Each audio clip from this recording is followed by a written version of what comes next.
Icaro entra nella mia vita, ha compiuto 16 anni e mezzo il 25 di marzo, quindi 16 anni e mezzo fa, il 25 di marzo, lui entra nella mia vita. Avevo una gufa reale in affido perché ha avuto un trauma, quindi un falconiere mi ha detto: Mauro, sei sicuro di voler provare? Guarda che è una rogna questa. La guardavi, si gonfiava come una palla, batteva il becco e soffiava. Gli ha messo una coperta sopra, la mette in uno scatolone e adesso sono affari tuoi. Dopo un anno lei veniva a mangiare al braccio, col guantone. Non so, io con Icaro non uso guanti, niente. È meraviglioso, dolcissimo. La gufa stringeva forte, perché era traumatizzata. L'idea era fare una coppia negli anni, perché vivono 50 anni questi animali. Un altro amico falconiere, che allevava aquile reali, era una coppia di gufi, fa: Mauro, ho una schiusa di 3 uova. Io sono andato a vedere la schiusa. È stato bellissimo perché a mezzogiorno 2 uova si erano aperte, le prime. Siamo andati a pranzo, siamo stati insieme, ciaccole qua, ciaccole di là.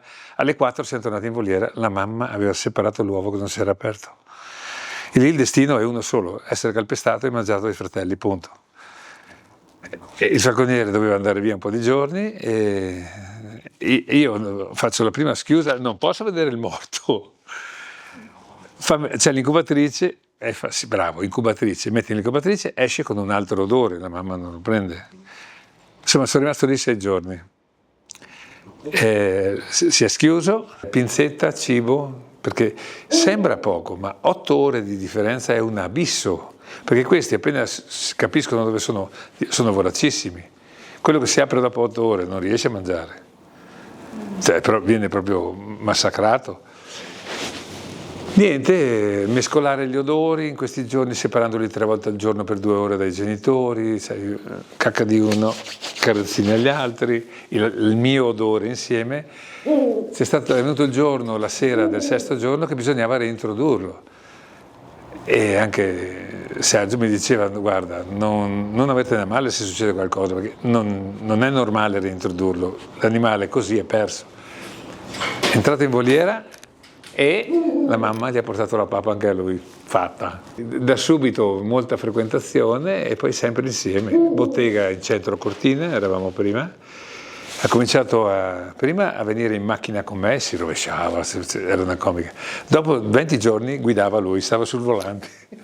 Questo mi è costato qualche multa. Poi niente, trasportone da cane grande, e lui quando vede il trasportino lo metti qua, lui è già dentro, sa che si va a spalla. È molto risponde, sa che però quando andiamo fuori mette anche i getti, sai, i laccetti da falconeria.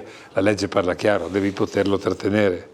Un problema che ho io qui, che non ho perché siamo molto attenti, che non possono entrare cani.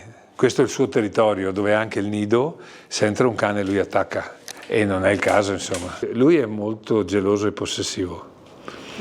Persone che arrivano qui che non mi vedono da tempo, troppi abbracci, arriva lui e fa oh, li fa. Lui è geloso, sì, geloso. Sento dire molti che non è empatico il rapace notturno. Io ho visto tante persone che hanno preso un gufo reale, l'hanno messo in una voliera e gli davano da mangiare.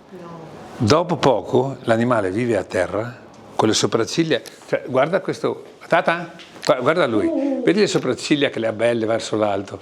Un animale che vive in voliera le ha indietro.